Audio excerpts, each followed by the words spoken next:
Boa noite a todos. Eu agradeço inicialmente o convite da Sopesc aqui em nome do colega Diego, né? Me foi feito um convite para eu falar para vocês coisas gerais, né? Me deixaram à vontade para falar o que eu quisesse, né? E isso é uma honra muito grande e ao mesmo tempo é uma responsabilidade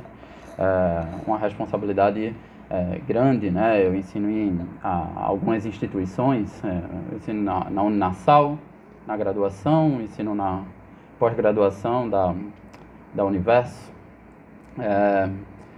sou professor da Cátedra de Pensamento Constitucional Latino-Americano, lá da Universidade Nacional de Rosário, na Argentina, e sou professor colaborador do Instituto de Altos Estudos Nacionais no Equador. Então, eu sou, no bom sentido da palavra, bem rodado, né?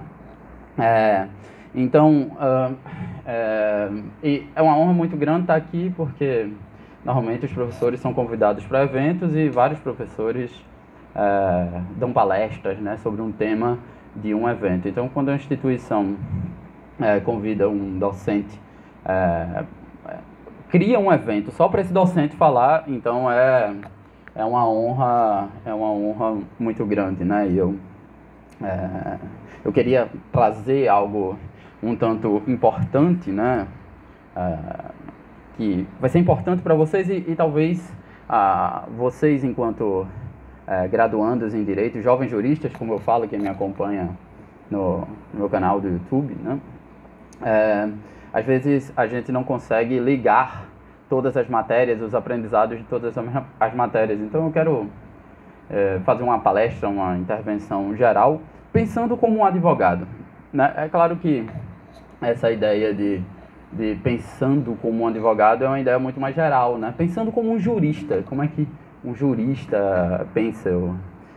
Essa palestra, uma parte dessa palestra, eu já dei em algumas instituições. A primeira vez que eu dei essa palestra foi lá em Quito, no Equador, quando eu era professor visitante, na inauguração da especialização em advocacia do Estado, né? Então, é uma palestra, assim, tem algumas novidades e a instituição me concedeu 2 horas para falar. Eu acho que ninguém me aguenta falando 2 horas, né? Mas enfim, vamos falando, eu vou sentindo. Enquanto tiver uma pessoa na plateia, eu posso falar, né? Eu não tenho problemas com isso, né? Educação de massa eu tenho no YouTube, né? Então, eu gosto desse contato com os jovens juristas. Eu dividi, então, essa minha exposição, que é uma exposição ao mesmo tempo teórica e uma exposição prática também. Eu tenho... Pode. Claro. Eu tenho uma experiência prática porque eu tenho 10 anos de assessoria de magistrado no Tribunal de Justiça de Pernambuco, então eu consigo, talvez, né, combinar essas duas experiências. Então, eu dividi essa exposição em 3 partes, né? Na primeira parte, uma parte mais teórica mesmo, que eu pretendo traçar a história do saber jurídico, do raciocínio jurídico. Como é que surgiu essa ideia o objetivo será esse, como é que surgiu essa ideia de profissionais especializados em algo que a gente chama de direito, mas que os romanos chamavam de ius, né? Como é que surgiu esse tipo de raciocínio e o que é que esse tipo de raciocínio se diferencia do raciocínio de outros profissionais, né? Porque a gente vai ver que o estudante tem a noção, e às vezes trazido pela própria faculdade de Direito, de que saber Direito é saber o que está no vade-mecum, né? Mas isso qualquer profissional alfabetizado sabe. O que é que vai diferenciar um jurista de um outro profissional que sabe ler, né? Porque se a questão é só saber o que está ali, basta saber ler, né? Então, eu vou trazer elementos para a gente entender essa questão. Numa segunda parte, eu vou tentar explorar que tipo de especialista é o jurista. Se a gente está falando, eu não considero que o direito seja uma ciência, né? Mas eu considero que o direito é um saber, uma técnica muito apurada para resolver determinados problemas sociais. Que tipo de profissional é esse? E todo profissional, sempre que a gente fala em carreira, a gente está falando em um tipo de pessoa destacada da sociedade que tem habilidades para resolver determinados problemas. Né? E o jurista é um tipo de pessoa, como o engenheiro é um tipo de pessoa, um professor de literatura é um tipo de pessoa. Nesse sentido, ele é um especialista. E o jurista é especialista em normas. Mas o que é que significa ser especialista em normas? Né? E por fim, eu vou dar alguns exemplos de como o jurista pensa determinados problemas sociais. Né? Porque os problemas sociais são comuns a diversas profissões, e as diversas profissões pensam de forma diferente como é que o jurista pensa. Né? Então, é um pouco mais de 1 hora, talvez eu consiga fazer isso. Né? Não, mas ninguém me aguenta. Minha esposa só me aguenta 10 minutos falando, imagine, e ela me conhece. Né? Então 2 horas talvez seja muito, mas vamos levando. Né? Primeira parte, história do saber jurídico, né? História do raciocínio jurídico. Há um problema que é típico da Faculdade de Direito, e eu, por ter experiência de ensino em 3 países da América Latina, né? Brasil, Argentina e Equador, eu posso traçar algumas diferenciações. Né? Há um problema que você pode encarar como problema e você pode dizer, não, isso não é um problema, isso é a solução. Para mim, um dos problemas da Faculdade de Direito que condiciona a deficiência dessas faculdades é a indústria do concurso público. Né? É um problema grave. Né? Ao mesmo tempo em que a indústria do concurso público propicia que haja atratividade do curso de Direito, porque muitas pessoas simplesmente não fariam o curso de Direito se o curso de Direito tivesse as promessas de remuneração de um pedagogo. Né?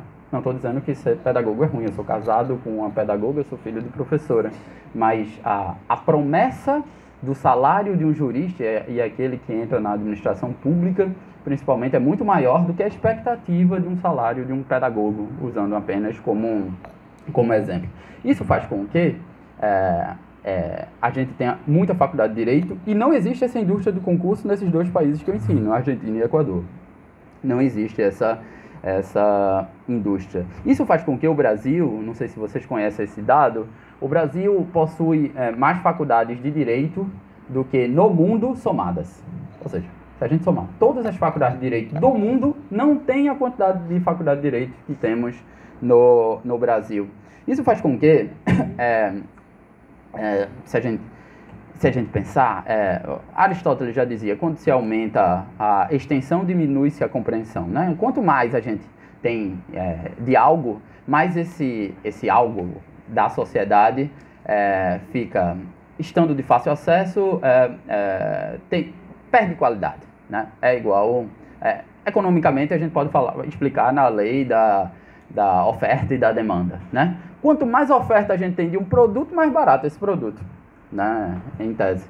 Então, isso faz com que se atraia para a Faculdade de Direito estudantes que não necessariamente têm o perfil de juristas, ou seja, estudantes que gostem de ler, né? E ler a todo momento, e escrever a todo momento. Né? Isso faz com que também, no corpo docente, tenha caído muito a qualidade do corpo docente, porque o mercado abrange muitas pessoas. Né? E com salários docentes cada vez mais baixos. Então, a indústria do concurso propicia essas coisas. A indústria do concurso propicia a ideia de que ser jurista é saber fazer questões, né? Questões de múltipla escolha, questões de marca X. Né? Isso é ser jurista, resolver essas questões. Isso passa a ideia de que ser jurista é decorar lei.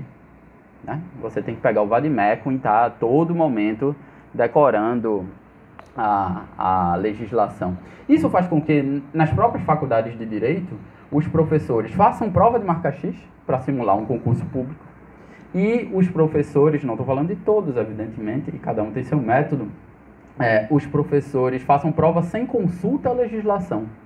Né? Mas veja, quando você é um jurista atuando como jurista de verdade, sei lá, você é um advogado, você vai fazer as suas consultas quando o cliente chega no seu escritório, você vai fazer consultando a legislação, consultando a internet, consultando os melhores livros de doutrina. Isso faz com que o papel da Faculdade de Direito passe a ser um simulado do concurso público e um não simulado da vida real, da experiência real. Isso é um problema. Isso é um problema. Claro, pode-se contra-argumentar dizendo, não, o papel da Faculdade de Direito mesmo é preparar para o concurso público, é preparar para a OAB. Se a gente pensa numa sociedade de mercado, o que é que o mercado demanda? Os alunos entram na Faculdade de Direito não para serem intelectuais, juristas intelectuais, como era muitos anos atrás, 10, 15, 20 anos atrás.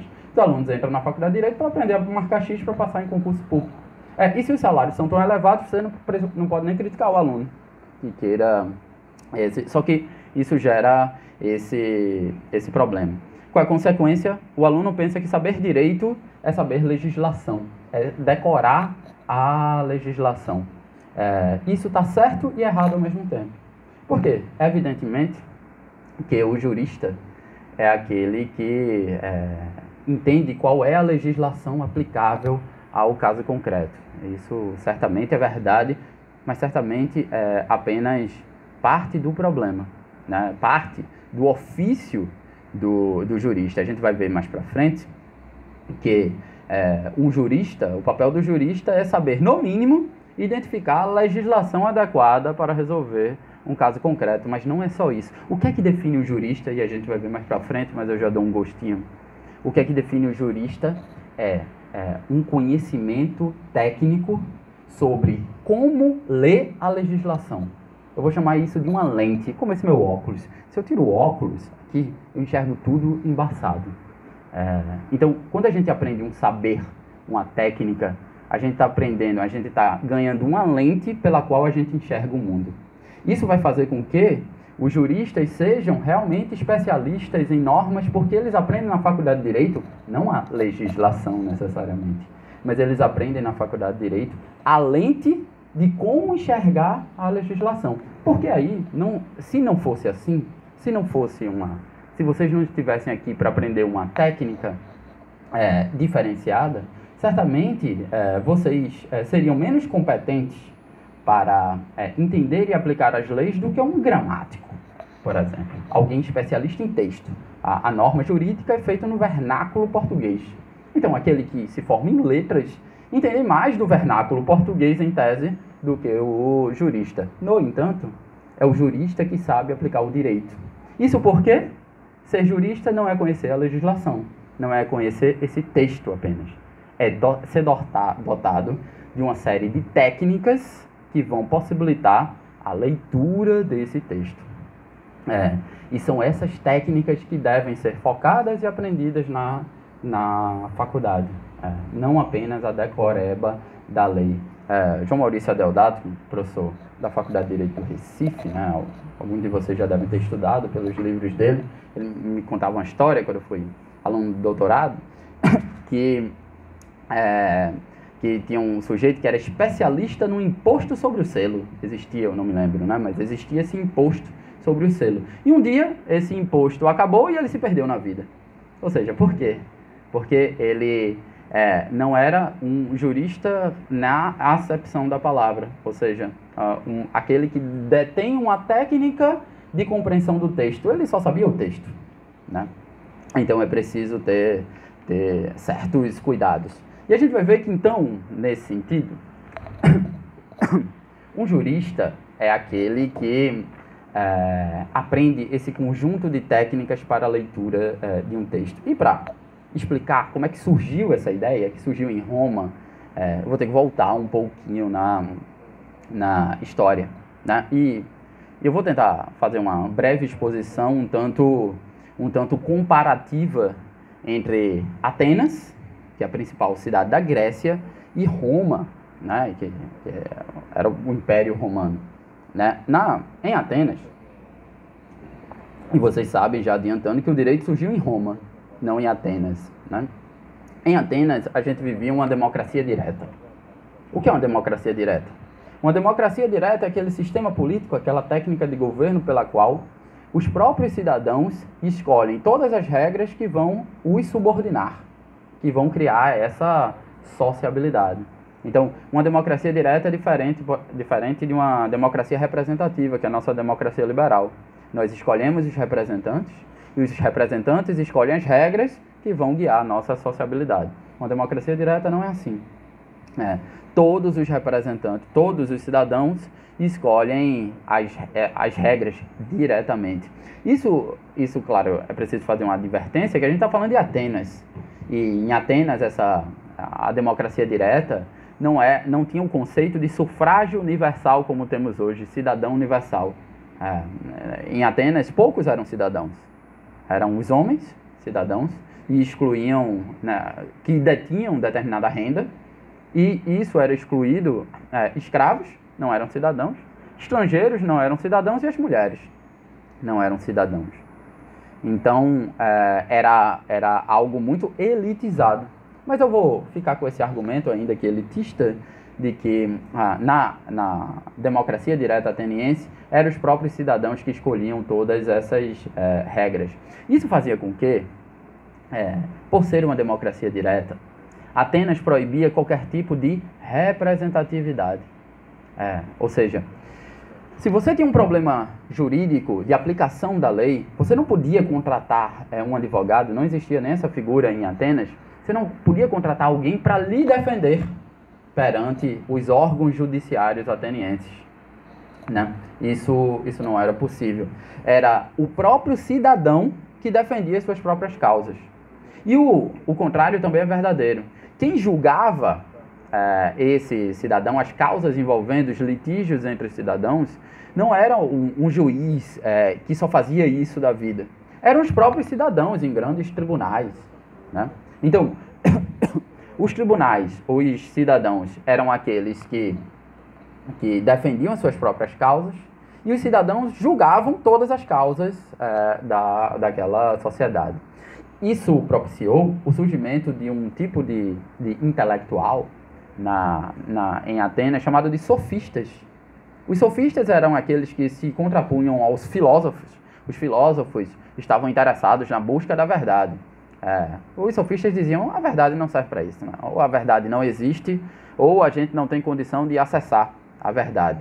O que a gente tem que ser um tanto pragmático, diziam os sofistas. Eu tenho que ensinar um cidadão a argumentar simplesmente. Argumentar o A e o não A. Argumentar um ponto e aquilo que é contrário a esse ponto, de acordo com os interesses dos cidadãos. Veja que houve demanda em Atenas para o surgimento dos sofistas. Por quê? Se eu sou um cidadão, eu não posso contratar o que a gente chama hoje de advogado. Então, eu tenho que saber defender as minhas próprias causas. Logo, eu tenho que saber falar. Eu tenho que saber sustentar posicionamento. Então, os sofistas foram os primeiros professores, que ensinavam esses cidadãos e eles saíam de cidade em cidade ensinando esses cidadãos. Os filósofos, Platão e Aristóteles, falam muito mal dos sofistas, justamente porque eles não estavam interessados na verdade, que é um filósofo. O filósofo é um amigo da sabedoria. Sofia, sabedoria é filo, amigo da sabedoria. Os sofistas eram irônicos, inclusive. A gente não é amigo da sabedoria, nós somos os sábios. Sofistas, os sábios. Isso fez com que, em Atenas, o conhecimento das causas jurídicas, judiciárias, nunca fosse um conhecimento especializado. Sempre foi um conhecimento muito misturado com a filosofia que os gregos inventaram, com a política que os gregos inventaram. E isso fez com que também, por não ser um conhecimento especializado e por ser um conhecimento propriamente de Atenas, isso fez com que o direito grego se esvaísse no mundo, assim como a Grécia se esvaiu no mundo. Ninguém estuda direito grego. No entanto, faculdades tradicionais ainda estudam direito romano. E até, se a gente pega qualquer currículo de faculdade de 20 anos atrás, se estudava direito romano. Em Roma já era diferente. Em Roma, essa ideia de representatividade já era muito mais tranquila. Em Atenas, existia, evidentemente, que onde tem sociabilidade, onde tem sociedade humana, tem tem a propensão a ilícitos, né? Em Atenas existia a figura dos chamados logógrafos, que eram escritores de discurso, né? Mas isso não era permitido, ao menos inicialmente, em Atenas. Por quê? Porque cada cidadão teria que saber defender suas causas. Em Roma não tinha isso. Você pode chamar alguém para lhe defender, você pode contratar um defensor. Em Roma, inclusive, já havia uma distinção social entre aqueles que trabalhavam numa espécie de atividade judiciária e aqueles que não trabalhavam nessa atividade judiciária. Submetia as suas causas à atividade judiciária. Então, quando se começa a criar essa distinção social, começa-se a criar um corpo especializado de profissionais que se dedicam exclusivamente a isso e se dedicam a pensar sobre isso, né? É por isso que em Roma existiu um corpo de profissionais que eram especializados em, através de uma série de artifícios intelectuais, tentar descobrir o que era o ius, ou o jus, né? Que é a arte do justo, né? Eu falo arte com o sentido grego da palavra, no sentido de que era uma virtude para os antigos, né? Enquanto hoje é uma profissão ser jurista, ser advogado, ser juiz, os gregos encaravam isso como uma virtude, como a política era uma virtude. Essa arte de encontrar o justo também era uma virtude, era uma prudência. É por isso que o nome inicial para essa profissão, que se chama, esse saber que se chama direito, foi chamado de jurisprudência, a prudência do justo, né? Só na Idade Média, eu não tenho condições de repetir essa história, é que saiu dessa ideia de justiça para a ideia de direito, né? Que vem lá de directum, que vem de rectum. Rectum tinha a ideia de aquilo que está reto. O que é jurídico? É aquilo que está correto. Então, essa ideia é uma ideia muito medieval, não era uma ideia da antiguidade. A ideia da antiguidade era essa ideia de justiça. Além de ser uma virtude, era uma técnica. Por quê? O direito surge quando há essa distinção social. Isso é uma tese, isso não é uma verdade. Isso é uma interpretação que eu faço do surgimento do direito em Roma. E essa técnica, como eu estou tentando, essa leitura que eu estou tentando fazer, é quando os juristas começam a criar modos de pensar a leitura de textos jurídicos. É quando o direito não é mais o texto, o direito é um pensar sobre o texto. É como se fosse uma metalinguagem, né? Tem a linguagem e tem a teoria literária que faz uma linguagem sobre a linguagem. Isso são as técnicas jurídicas, é uma linguagem sobre a linguagem. Então, por isso que é equivocado você pensar eu estudo direito e o direito está na lei. Basta eu decorar a lei que eu sou um jurista. Não. O jurista é aquele que detém uma série de técnicas sobre como ler, como interpretar o direito, que eu já estou chamando de lente, né? Uma lente pela qual você vê o mundo. E isso acontecia no direito romano, porque a gente pode pensar o direito romano como algo de duas camadas, né? Tinha uma primeira camada, que era uma ideia mais ou menos parecida com a ideia que a gente tem hoje de legislação. Só que lá eles chamavam de ius civile, o direito civil. Era a legislação dele. Não era unificado, a gente sabe que legislação unificada, essa própria ideia de codificação é uma ideia muito moderna, que surge lá em 1804 com a escola da exegese, o Código de Napoleão, etc, etc.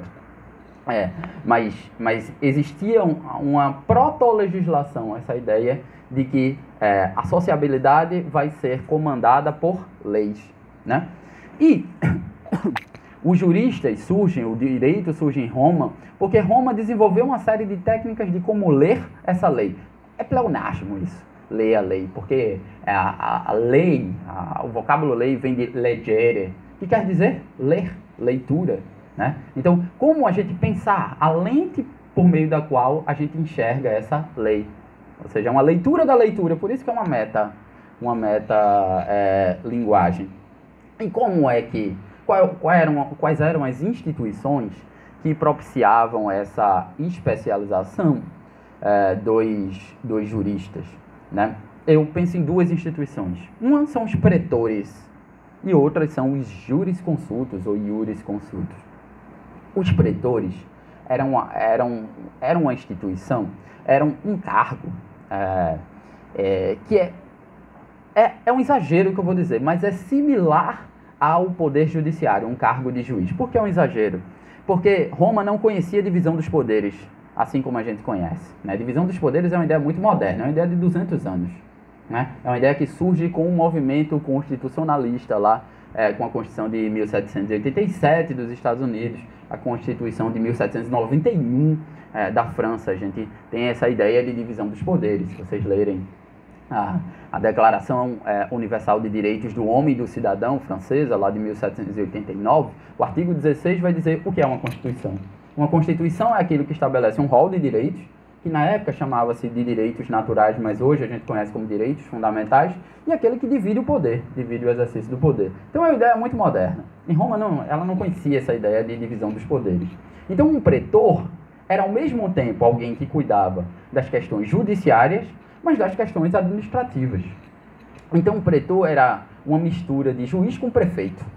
Ele acumulava poderes, ele tinha mandato, por exemplo. Só que o que eu quero destacar dos pretores era o que eles faziam. Os pretores se manifestavam, essas causas judiciárias que chegavam aos pretores, como a gente definia quem eram os pretores? Os pretores eram uma escolha do dirigente romano, aí vai depender do período que a gente estava falando. A gente pode estar falando do Império Romano, a Roma já foi uma república, mas o que a gente chama de chefe de Estado escolhia os pretores. Os pretores tinham mandatos, né? Mandatos fixos de 2 anos, 1 ano, 3 anos, a depender da região do Império Romano. E os pretores faziam duas coisas. Eles faziam os decretums, que é algo bem similar ao que a gente poderia conhecer hoje como decisão judicial, e eles faziam os editos. Quero falar primeiro dos editos. O que eram editos? Veja, na Roma dessa época, não existiam códigos de processo, regras de procedimento. Existia o ius civile. O ius civile ia dizer pequenas regras do espaço público romano, regras que eram filhas do seu tempo. Por exemplo, se a gente pensa na Lei das 12 Tábuas romana, existia na Lei das 12 Tábuas romanas uso capião de mulher. O que é uso capião de mulher? Era o seguinte, se você tivesse uma amante durante 1 ano e ela não tivesse dormido fora de casa durante 3 dias, você usa o capia, aquela mulher. Ou seja, por quê? Porque a mulher era uma coisa. A mulher não era um ser humano, né? A mulher não tinha nem o status de animal, né? Então, a mulher pertencia ao homem. Então, hoje a gente tem uma regra parecida para bem móvel, né? Se você tiver com bem móvel durante 1 ano, você pede um livro emprestado para um colega. Aí deixa o colega não lhe cobrar. Passou 1 ano, você usa o capio, o livro. Não estou ensinando, obviamente, né? Não façam isso. Mas, enfim, nessa época existia esse ius civile. E não existiam códigos de processo. Como é que a gente vai aplicar o ius civile? Então, o pretor, o que é que ele fazia? Ele criava regras processuais de como ele entendia determinadas ações do ius civile e como ele entendia determinados direitos previstos no ius civile. E essas regras eram explicitadas. Ele pregava essas regras no fórum. Isso eram os editos. Veja que a gente tem uma camada que eu estou chamando de ius civile, e a gente tem uma outra camada que são os editos. Os editos vão dizer como aquele pretor vai aplicar o ius civile. Veja que já o raciocínio, isso é um proto-raciocínio jurídico. O raciocínio jurídico não é a legislação. O raciocínio jurídico é a forma como lemos a legislação, que em Roma foi chamada de edito, né? É como se cada juiz tivesse um código de processo. E alguns advogados, ironicamente, eu trabalho no judiciário há 10 anos, sou assessor de juiz, e ironicamente, alguns advogados fazem, qual é o código de processo da vara? Que é que, ironicamente, isso está querendo dizer? Porque tem um Código de Processo e cada juiz meio que segue procedimentos que não estão descritos no Código de Processo. Então, esse pretor, quando ele forma esse edito, então o direito começa a surgir a partir daí, né? É uma leitura sobre o ius civile. Não é à toa que se alguns livros mais antigos ou autores que gostam de certo classicismo vão chamar o Supremo Tribunal Federal de pretório excelso. Ou seja, o principal pretório, que remete a essa tradição do pretor como aquele que é uma voz sobre o direito. Esses eram os editos, né? Então, nos editos, existiam fórmulas que os advogados deveriam seguir, o que hoje a gente chamaria de ações. De modo que o direito romano dessa época era chamado também de direito formulário, por causa desse excesso de fórmulas. Tinha que seguir sempre esse procedimento, né? Os pretores, eles criavam eles criavam exceções. O que são exceções processuais? Exceções processuais são regras processuais que impedem o juiz de julgar o mérito. O que é uma exceção processual? Por exemplo, você alegar a incompetência do juiz. Esse juiz não tem competência material para julgar essa causa. Ou esse juiz é suspeito, né, porque ele é amigo íntimo de uma das partes. Isso é uma exceção. Por que é uma exceção? Porque não tem nada a ver com o mérito. A gente está só dizendo, você não tem independência suficiente, senhor juiz, para julgar essa causa. Isso já existia no direito romano, essas exceções. Veja que essas exceções que hoje estão nos códigos de processo não estavam no ius civile. Isso eram criadas pelos pretores. E mais, correção dos rigores do ius civile. Quando o ius civile, a aplicação do ius civile era um tanto desproporcional. O pretor já, por questão de uma protossegurança jurídica, já dizia como ele iria corrigir o ius civile. Então veja que todas essas fórmulas, essas exceções, essas correções do ius civile não estão no ius civile.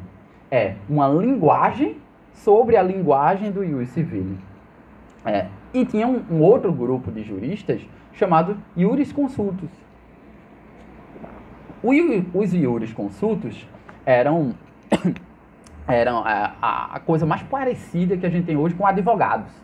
Os jurisconsultos eram profissionais que ajudavam os juízes a solucionar as causas jurídicas por solicitação dos próprios juízes. Às vezes esses jurisconsultos eram solicitados pelas próprias partes. Então, é o início da advocacia com essa ideia de jurisconsulto. Até hoje, juristas mais juristas do Brasil como jurisconsultos, né? Celso Antônio Bandeira de Mello, Ada Pellegrini Grinover, lá no direito processual, Luiz Roberto Barroso, Marcelo Neves, Gilmar Mendes no direito constitucional, Rogério Greco, César Bittencourt, Nelson Hungria, Aníbal Bruno no direito penal. Esses são jurisconsultos. A palavra deles tem um valor ainda que não obrigatório. Mas em Roma passou a ser obrigatório com o imperador Augusto. Ele começou a dizer que alguns jurisconsultos, a opinião deles tinha valor de fonte do direito. Veja a importância dessa análise sobrenormativa, né? E se a gente caminhar pela história do direito, o direito passou a ser essa arte que tem um texto, que a gente sabe que é obrigatório, e tem a opinião de juristas sobre esse texto.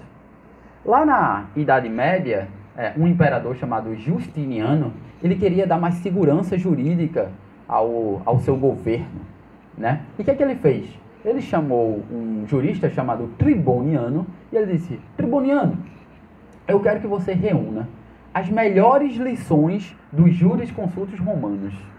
E ele reuniu, juntou uma comissão de juristas, e eles começaram a compilar essas lições dos juristas romanos.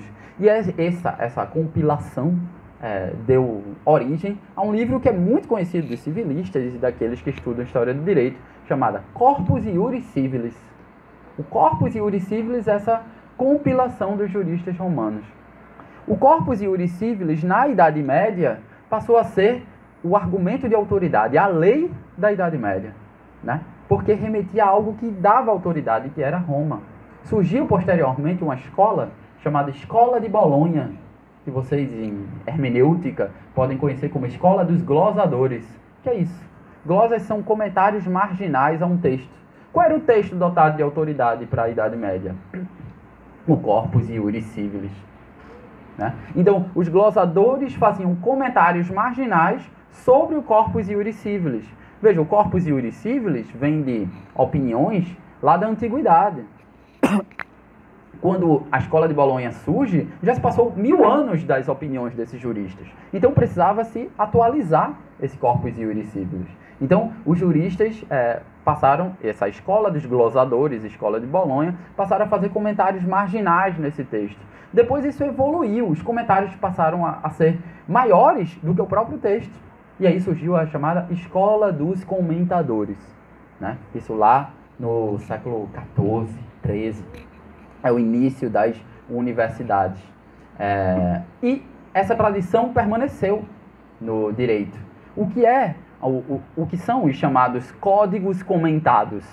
Você vai estudar processo penal. Aí você pega um código comentado de Guilherme de Souza Nutt. O que é um código comentado? Ele traz a lei, o dispositivo criminal, o dispositivo penal, o tipo penal, e ele vai comentar o que os termos que estão contidos neste dispositivo significam. Veja que essa tradição de uma metalinguagem sobre a linguagem obrigatória é a lei, e a metalinguagem é o raciocínio jurídico, né?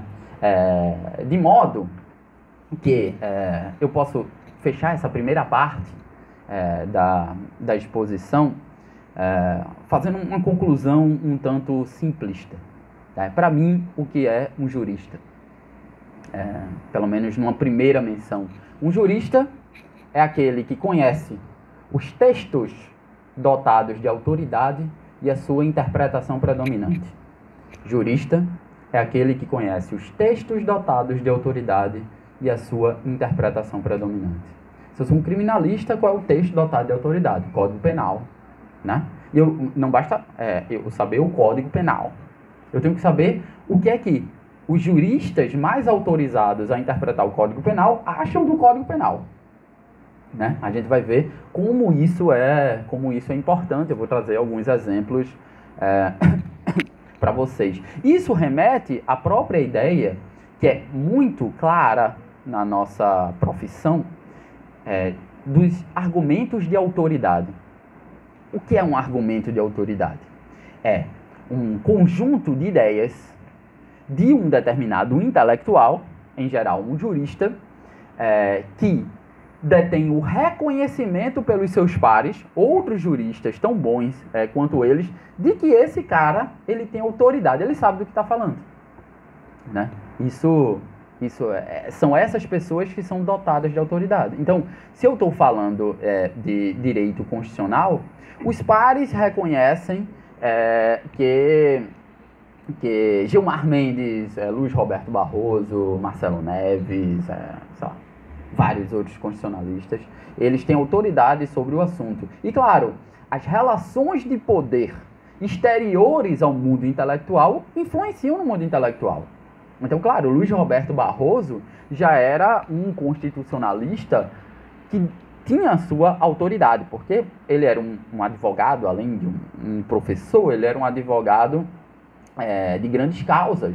Você pensar no aborto de fetos anencéfalos, o caso da extradição de Cesare Battisti e outros casos, era ele o advogado antes de ser ministro do STF. Mas quando ele vira ministro do STF, a autoridade dele sobe muito, mais do que já existia.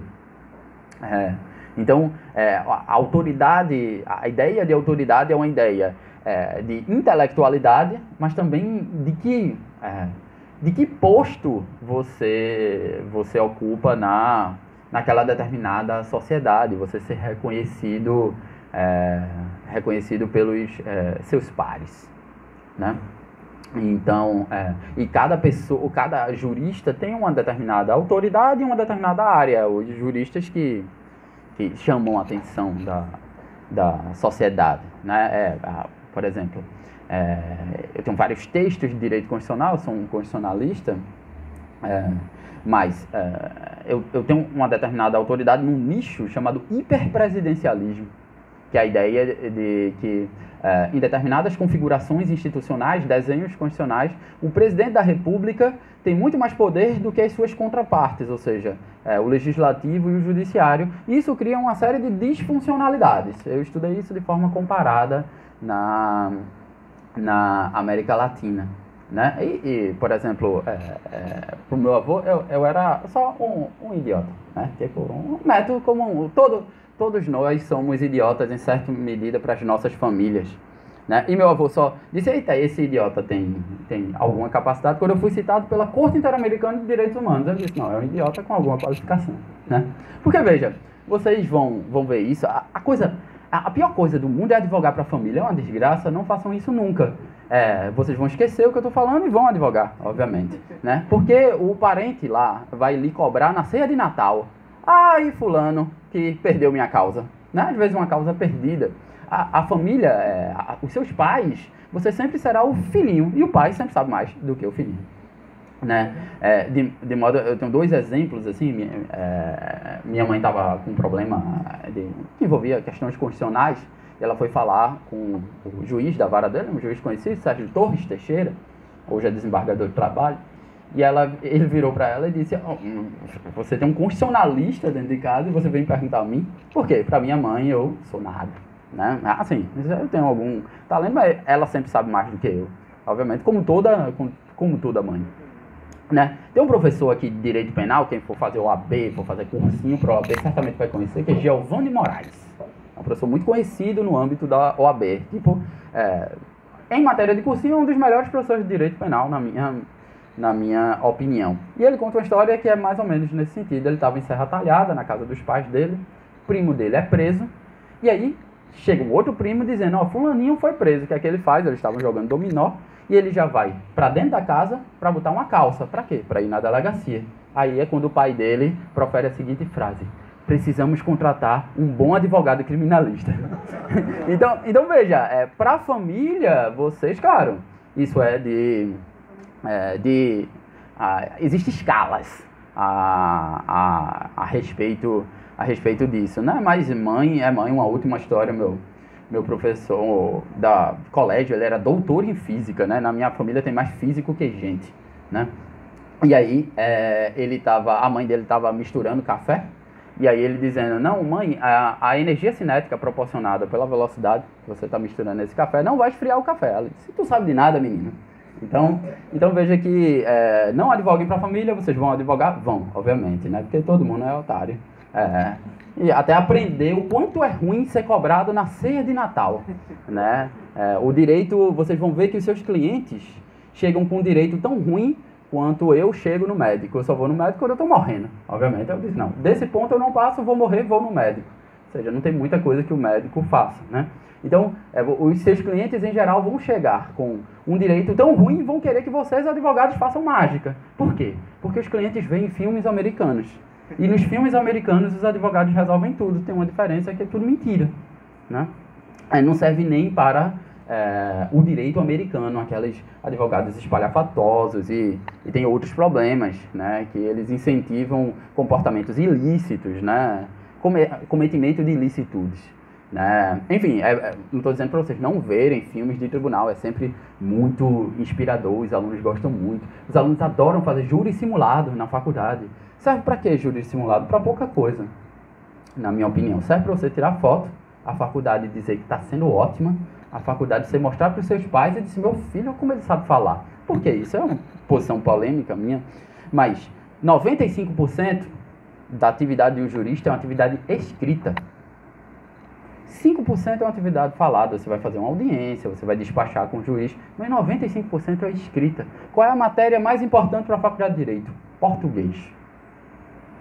Tem que saber escrever. 95% das suas ações como juristas tem que saber escrever. O que é que para a sociedade e para o estudante de Direito no início de carreira e para os pais é considerado um excelente jurista? Aquele que sabe falar. né? Mas saber falar, você pode ser um excelente jurista mudo, um excelente jurista que só escreve, né? Mas há um incentivo de você falar, é sempre muito bom você há uma desinibição, né? Você saber falar em público, são pessoas admiradas na sociedade, aqueles que sabem falar em público, mas isso não é o essencial na vida do jurista. Se você sabe escrever e sabe falar, ótimo, você está feito, né? Mas se é para dar uma prioridade, saiba escrever e não falar, né? A pior coisa que tem é uma petição com um erro de português no nome do pedido, né? O nome da ação, né? A pior coisa que tem é um advogado criminalista escrever não preso com Z, né? Então, e existem muitos, né? 1, 2, 3, não. Existem muitos. É claro que por uma questão de cortesia, a gente não ri do advogado na frente dele, né? Quando ele dá as costas, é o comentário do dia, né? Então, veja, não seja o comentário do dia por essas causas, seja por outras causas. Então, eu sempre digo, o assunto mais importante, a matéria mais importante da Faculdade de Direito é português. Então, não estou dizendo quem tem dificuldade com português não vai conseguir se desenvolver, mas essa é alguma coisa que vocês têm que melhorar se vocês querem ser bons juristas, né? Então, um jurista é isso. Um jurista é alguém que conhece determinados textos e a sua interpretação predominante. E aí eu passo para a segunda parte dessa palestra. Vocês estão muito cansados? Não? Certo. Vamos lá. Então, um jurista é aquele que conhece textos. O que são textos para os juristas? São normas. Normas jurídicas são os textos pela qual nós somos conhecidos. Então, qual é a primeira função do jurista? Saber onde estão os textos, né? Mas qualquer pessoa minimamente interessada pode saber onde estão os textos. Você digita lá planalto.gov.br e você vai ter acesso a todas as leis, né? Então, é só o primeiro passo, saber onde estão os textos. Mas o que diferencia, como eu disse, um jurista de um outro profissional que é alfabetizado?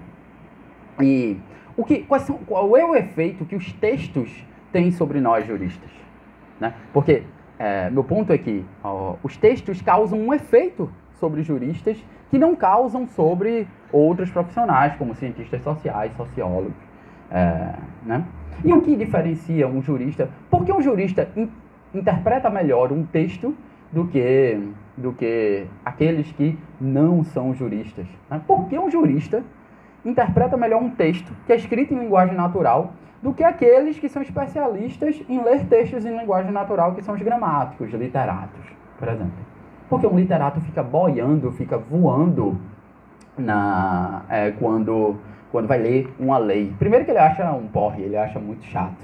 Né? Mas por que ele não entende disso? E aí eu preciso fazer uma remissão teórica para vocês, que a gente... eu me remeto a um filósofo do direito chamado Herbert Hart. Herbert Hart, ele vai tentar explicar essa questão a partir de uma distinção.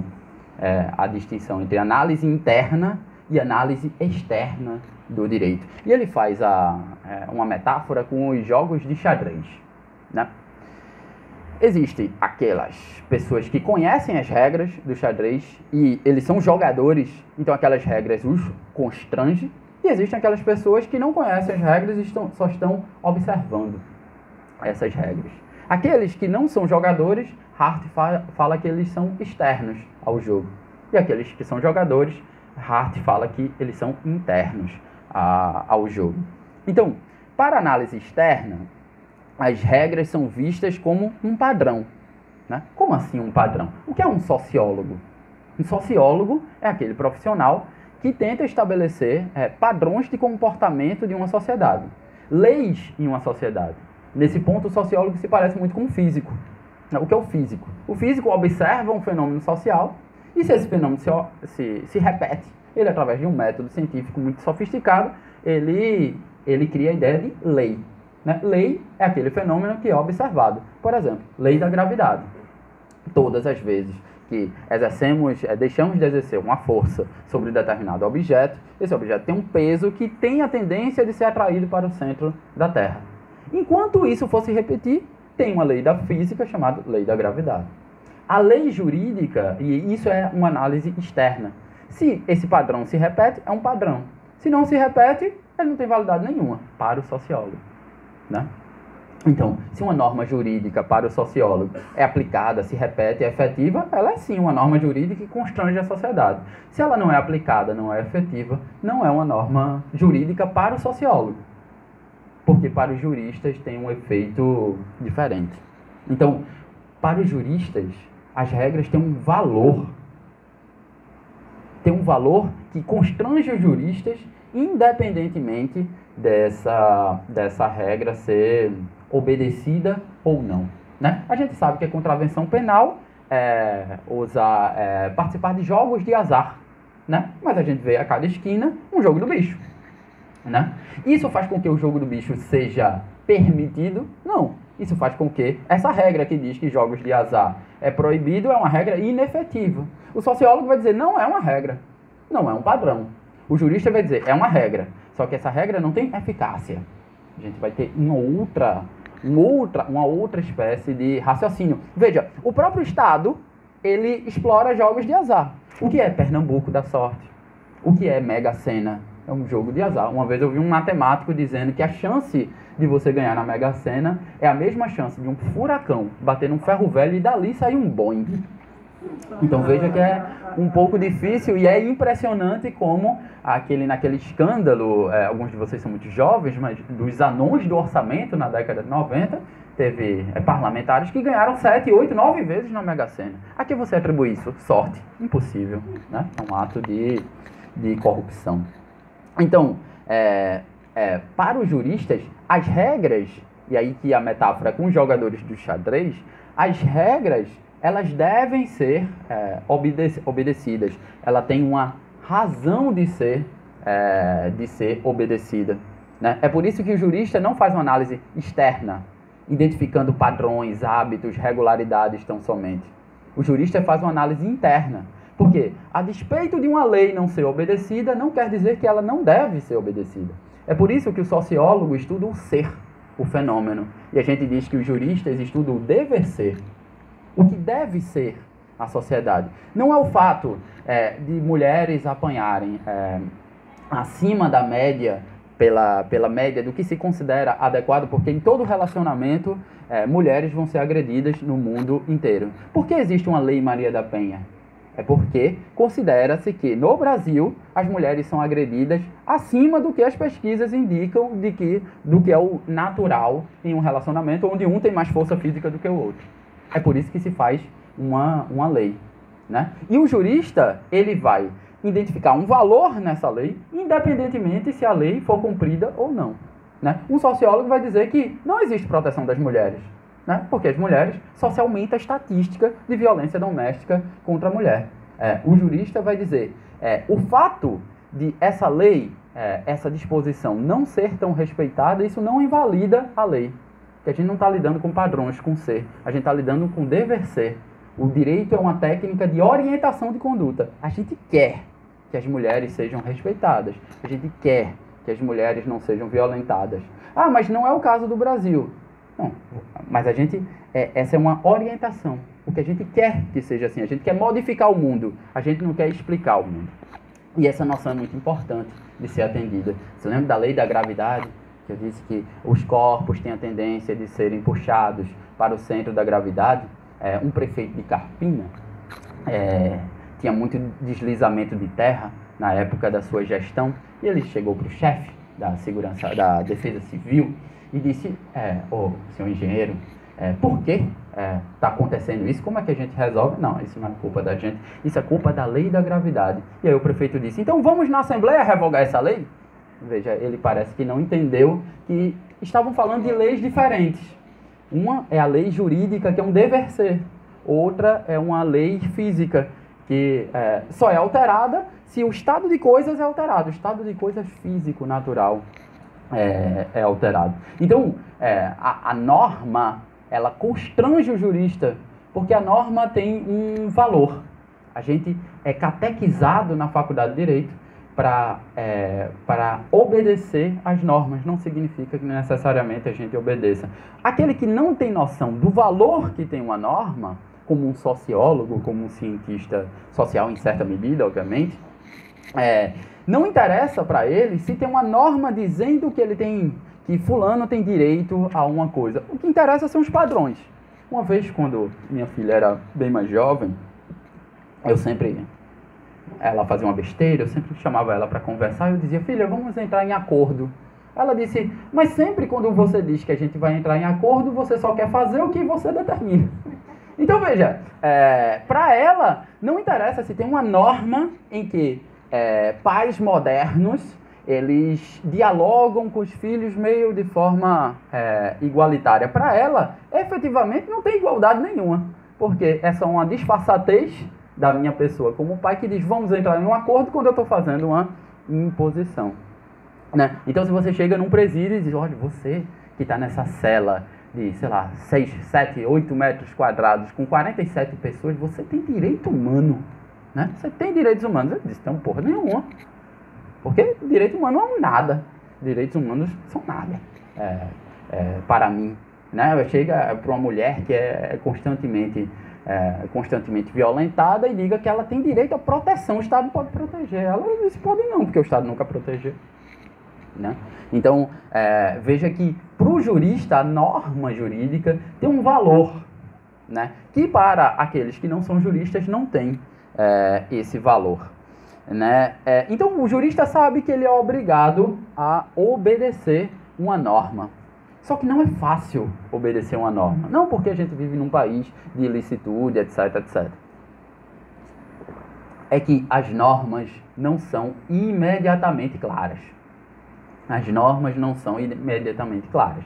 Existem termos nas normas que possibilitam a discussão sobre o que as normas significam. Por exemplo, quando a gente fala de a maioridade se dá aos 18 anos. Não há discussão nenhuma, 18 é um número. Você com a matemática você consegue resolver isso. Isso a gente não tem conflito. Mas quando a gente fala de boa-fé, o que é boa-fé? Quando a gente fala de dever de cuidado objetivo, o que é isso? Quando a gente fala legítima defesa, o que é isso?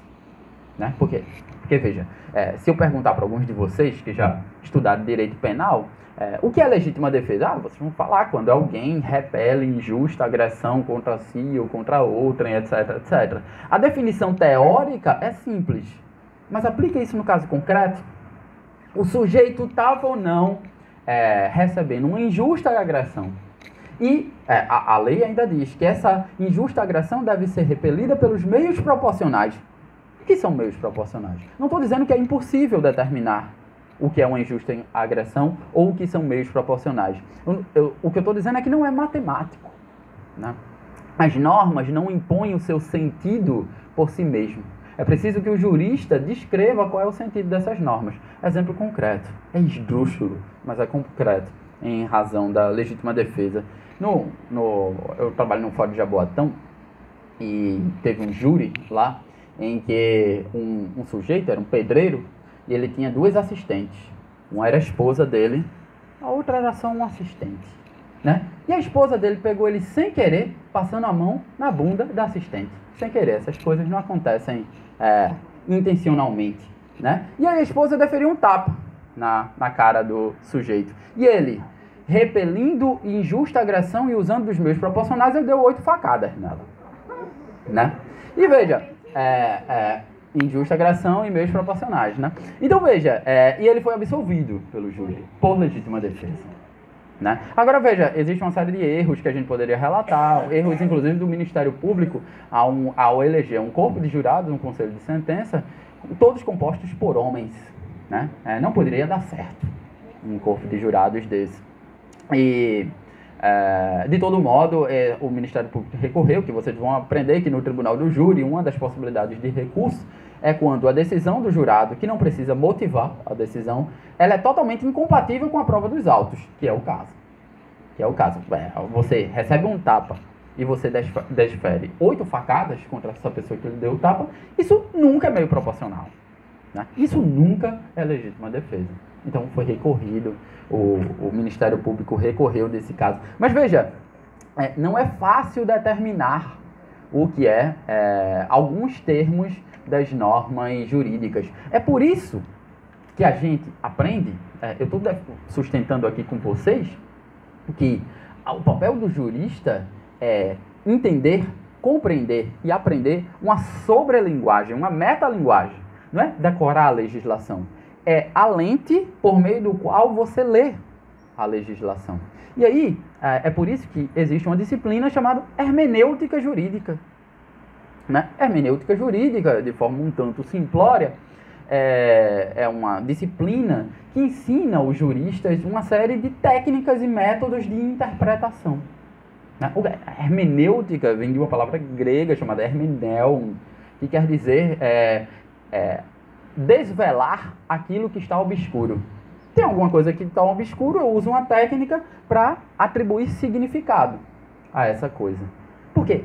Vem dessa palavra hermenêutica. Hermenêutica vem da atividade de um semideus chamado Hermes. Você sabe que em Atenas, os deuses não falavam a mesma língua do que os seres humanos. Então, nesse ponto, os deuses, você só podia ter ilações do que os deuses pensavam. Mas existia um semideus que conhecia a língua dos deuses e a língua dos seres humanos. Esse semideus chamava Hermes. Um dos talentos dele era trabalhar como tradutor, ou seja, como esclarecedor de algo que está escuro, trazer clareza à escuridão. Ou seja, nesse sentido, a linguagem dos deuses.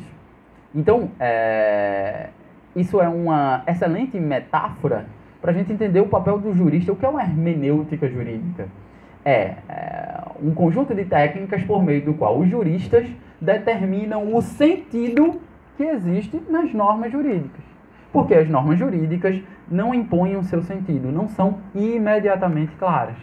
E, assim como a gente não sabia o que os deuses falavam, a gente só sabia o que Hermes dizia, o que os deuses falavam, no direito é a mesma coisa. As normas não falam.